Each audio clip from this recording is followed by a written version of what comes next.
그래서 제가 지금 드리고 싶은 말씀, 제가 지금 드리는 말씀들의 가장 큰, 가장 중요한 기조는 뭐냐면은 결국은 지난주부터 언급했던 증시 조정 가능성을 이번 주, 다음 주 초까지는 열어둔다는 게 핵심인 것 같아요. 실제로 국내 증시가 조정이 나오고 있기도 하고. 그죠? 그렇기에 지금 우리가 중요하게 생각해야 되는 거는 빠진다고 스트레스를 받아야 할 게 아니고 오히려 기뻐해야 된다는 거예요. 우리가 언제나 그랬듯이. 현금은 있는데 종목을 안 들어가 지루해야 할 게 아니라는 거죠. 오히려 좋아해야 한다는 거죠. 주식쟁이가요, 시장 빠진다고 힘들어하고 시장 빠진다고 무서워하면 절대 돈 벌지 못합니다. 저희는 한 종목으로 몇 퍼센트의 수익률을 내는 게 중요한 게 아니라 결국은 계좌를 불려가기 위해서 주식을 하고 있는 거예요. 그죠? 그렇기에 우리는 지금 기회를 잡아가고 있는 거다. 이 관점을 가지고 대응을 해야 되는 거지, 당장 뭐 매집 종목 안 들어간다고 해서 급할 것도 없고 지루해하고 아쉬워하고 푸념할 것도 없다. 이 관점을 필히 이해를 하셨으면 좋겠습니다. 저희가 들고 있는 스윙 중장기 종목들에 대해서는 제가 시장이 빠질 것 같다라고 말씀을 드린다고 하더라도 손절에 대한 고민을 하실 필요는 없습니다. 애초에 저희가 스윙 중장기를 들어갈 때에는 시장이 빠질 때마다 비중을 키울 거를 생각을 하고 들어가는 게 스윙 중장기이기 때문에, 애초에 그 목적으로 들어가는 거기 때문에 시장이 빠질 때마다 더 큰 기회를 잡고 있다, 이 관점으로 우리가 접근을 해야 되지, 시장 빠진다고 해서 스윙 중장기에 대해서는 무서워하고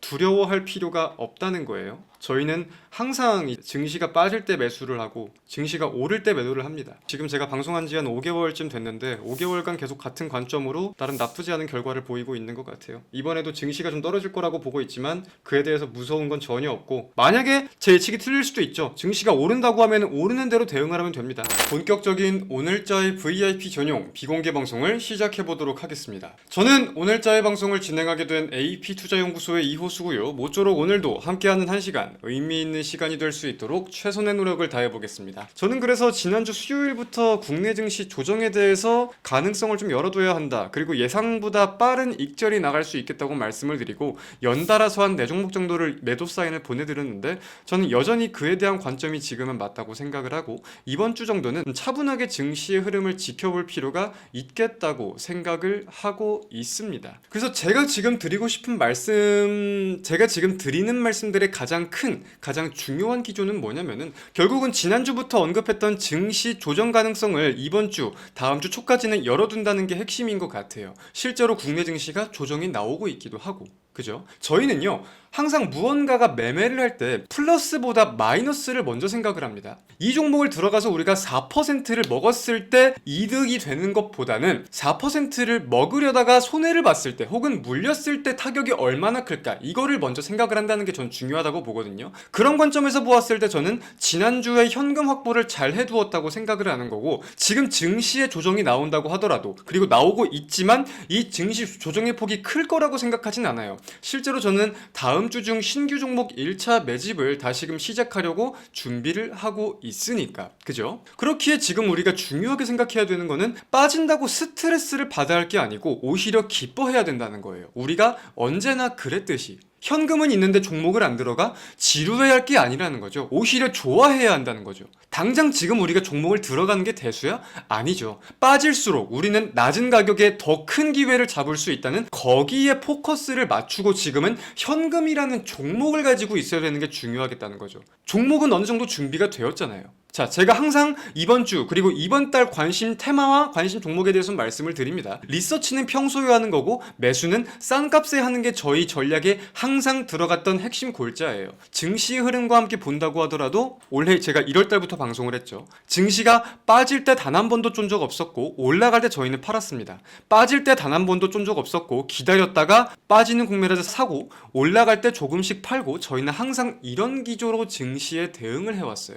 개인 투자자분들이 항상 증시의 흐름에 맞물리지 못하고 도태되는 거는 대부분 떨어지고 있을 때 넋놓고 있다가 오르니까 그제서야 리서치를 하고 그제서야 뒤늦게 매수하니까 고점에 물리는 경우가 많은 거죠. 근데 저희는 최소한 그렇게 매매하지는 않았습니다. 제가 지금 방송한 지 이제 5개월이 넘어서고 있는데 아직도 저희를 모르시지는 않을 거라고 생각을 해요. 저는 증시가 빠진다고 해도 제가 대응할 수 있는 방향에 자신이 있고, 시장이 빠질 때 저는 단 한 번도 푸념을 한 적이 없습니다. 단 한 번도 아쉬워하고 단 한 번도 무섭다, 피하자 이렇게 말씀드린 적이 없어요. 오히려 좋아했잖아. 오히려 기다리자. 더 큰 기회가 온다 라고 계속해서 긴장해서 오를 때보다 더더욱 긴장해서 봤잖아. 그게 실제로 결과로 드러나고 있다는 게 저는 이제 슬슬 보이고 있고요. 그죠? 주식쟁이가요, 시장 빠진다고 힘들어하고 시장 빠진다고 무서워하면 절대 돈 벌지 못합니다. 저희는 한 종목으로 몇 퍼센트의 수익률을 내는 게 중요한 게 아니라 결국은 계좌를 불려가기 위해서 주식을 하고 있는 거예요. 그죠?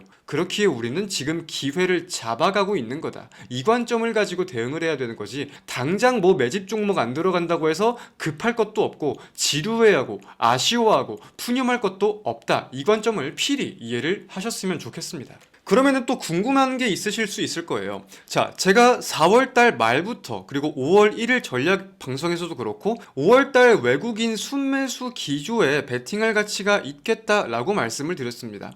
그리고 실제로 5월 들어서 외국인이 8거래일, 9거래일 연속 순매수하는 기조들을 보이고 있어요. 자, 그러면 이거는 증시 하락이랑 이해상충이 안 맞는 거 아니냐? 외국인이 들어오면 증시는 오르는 건데. 자, 어느 정도 일리는 있습니다. 외국인 순매수가 늘어나는 거 당연히 긍정적이죠. 근데 이렇게 생각하시는 분들은 놓치는 게 하나 있겠다고 생각을 해요. 외국인이 매수한다고 해서 무조건 증시가 오르냐? 그건 아니에요. 외국인의 자금 규모가 크니까 외국인의 전략대로 증시가 움직이는 경우가 많은 거지, 외국인이 매수한다고 무조건 증시가 오르는 건 아닙니다. 개인이고 기관이고 매도세를 쏟아내고 있는데 외국인이 굳이 이 매도 물량을 무시하고 공격적으로 시장가로 막 매수할 필요 있어요? 비싼 가격에서? 외국인도 결국 비싼 가격에서 매수를 해야 증시가 올라가는 거잖아. 던져주는 물량을 아래에서 받으려고 하겠지. 누군가가 던지는 게 확인이 되는데. 그죠? 굳이 비싼 값에 살 필요가 없다는 거야. 근데 만약에 개인과 기관의 이 차익 물량, 매도세가 끝난다면, 그리고 우리가 전망하고 있던 대로 외국인의 투심이 유지가 된다면 외국인도 저가 매수 행태에 대해서는 점점 제한적으로 보일 거고 외국인의 매수세가 증시를 견인할 수 있는 가능성이 높아지는 거겠죠. 그럼 이거는 생각보다 강하게 오를 가능성이 높아지는 거죠. 저는 그 날이 얼마 남지 않았다고 보고 있는 거고. 자, 지금 차익 물량이 나오면서 증시가 빠지는 거 오케이, 알고 있었어. 알고 있었잖아 우리. 그죠? 충분히 예상하고 있었고 좋아. 지까지 게 빠져봤자 얼마 안 빠져. 즉 저는 조만간이라고 생각을 한다는 겁니다. 그렇기에 지금은 조금은 지루하다고 하더라도 우리가 현금을 보유하고 오히려 기뻐해야 될 때다. 여기서 증시가 더 안 빠진다고 하더라도, 우리가 예상한 것과 다르게 급한 반등이 나온다고 하더라도 조금 뒤늦게 그 흐름을 따라타는 게 맞지, 저는 지금은 조금 이번 주 정도는 차분하게 볼 필요가 있겠다고 생각이 듭니다. 자, 5월 20일 국내 증시 개장했습니다. 어제 간만에 1, 2, 3, 4, 5, 6거래일 만에 양봉을 보이면서 마감을 하고 오늘도 갭상승 출발을 했는데, 이어지는 흐름 한번 돌파를 해주는지 잘 지켜보도록 합시다. 지금 대한민국도 국가 컴퓨팅 센터 컨소시엄을 만들고 있는 데에 대해서 유력하게 꼽히고 있는 기업들을 보면은 삼성 SDS, 네이버 두 개 기업이 가장 대표 유력하게 꼽히고 있는 것 같아요. 근데 같은 경우는 삼성 SDS랑 굉장히 밀접한 연이 있거든요. 실제로 두 기업이 같이 국회 수주 프로젝트를 담당했던 이력들도 있고, 그래서 관련된 매수세가 저는 좀 몰릴 수 있겠다고도 생각을 하는데, 자, 일단 개장 직후 슈팅 나오는 것들 차분하게 한번 지켜봅시다. 생각보다 수급이 세네. 지금 매수가에 따라 다르겠지만 한 6%, 7% 정도 다들 수익권이실 것 같은데, 이 종목은 저희가 다른 매집 종목들 대비해서 목표가를 높게 두었습니다. 그리고 분명하게 높게 둔 이유가 있는 것도 아실 거고, 왜 높게 둔지도 아실 거고, 한번 계속해서 지켜보도록 하겠습니다. 저희가 들고 있는 스윙 중장기 종목들에 대해서는 제가 시장이 빠질 것 같다라고 말씀을 드린다고 하더라도 손절에 대한 고민을 하실 필요는 없습니다. 애초에 저희가 스윙 중장기를 들어갈 때에는 시장이 빠질 때마다 비중을 키울 거를 생각을 하고 들어가는 게 스윙 중장기이기 때문에, 애초에 그 목적으로 들어가는 거기 때문에 시장이 빠질 때마다 더 큰 기회를 잡고 있다, 이 관점으로 우리가 접근을 해야 되지, 시장 빠진다고 해서 스윙 중장기에 대해서는 무서워하고 두려워할 필요가 없다는 거예요. 저희는 항상 증시가 빠질 때 매수를 하고 증시가 오를 때 매도를 합니다. 지금 제가 방송한 지 한 5개월쯤 됐는데 5개월간 계속 같은 관점으로 나름 나쁘지 않은 결과를 보이고 있는 것 같아요. 이번에도 증시가 좀 떨어질 거라고 보고 있지만 그에 대해서 무서운 건 전혀 없고, 만약에 제 예측이 틀릴 수도 있죠. 증시가 오른다고 하면 오르는 대로 대응을 하면 됩니다. 단기 매매 활성화가 지금 되고 있듯이 좀 더 활성화를 시키면 되고, 지금은 약간 정책이나 순환에 대해서 우리가 증시 하락에 대해서도 큰 우려가 없는, 오히려 반사수혜가 될 수 있는 것들을 들어간다면은, 뭐 기술주 중심의 단기 매매 종목들이 좀 준비되어 있는 거 알고 계시죠? 그런 종목들을 들어가면 되고, 리서치도 끝났고 준비도 끝났다. 방향이 나오는 대로 그에 맞춰서 움직이기만 하면 된다. 그렇지만 제가 드리고 싶은 말씀, 중요한 말씀은 현금 가지고 있는 걸 지루해하지 말아라. 현금도 하나의 종목이고 우리가 분명하게 붙들고 있을 땐 붙들고 있어야 된다. 이 말씀을 좀 드리고 싶었습니다. 오늘. 주식 하루 이틀 하는 거 아니잖아요. 자, 오늘 방송은 여기서 마무리하도록 하겠습니다. 고생들 많으셨습니다. 저는 내일 오전에 다시 웃으면서 인사드리도록 하겠습니다. 내일 만나요, 여러분. 안녕.